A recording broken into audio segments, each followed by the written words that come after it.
Speaking to journalists at Parliament, the mover of the Anti-Homosexuality Act, also of Giri Municipality MP Asman Basalira, argued that the decision taken by the World Bank to suspend loans to Uganda was based on misinformation, biasness and lack of knowledge on the Anti-Homosexuality Act passed by Parliament.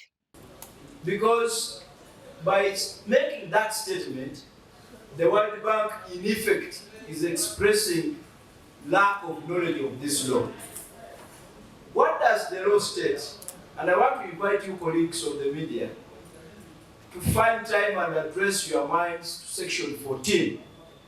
Some of the issues based on by the World Bank are that the Act promotes discrimination, denies health rights to some people, especially the LGBTs, and is non-inclusive, which Basalira expounds, saying all are lies. Basalira has now challenged the World Bank and its legal team to restudy the Act passed, especially Section 14 and the Constitution of Uganda, to get more enlightened on the accusation of discrimination as portrayed.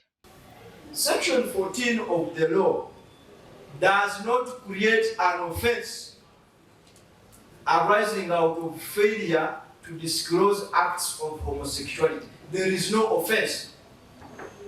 It only places a duty on Ugandans to report acts of homosexuality to police for appropriate action.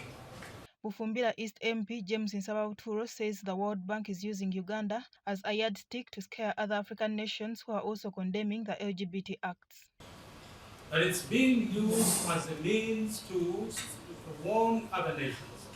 And those that are timid will clearly think twice and not do what we as Uganda have done. The second one.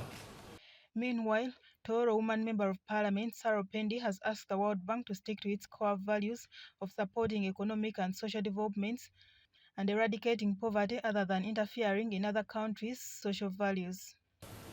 I want to request the World Bank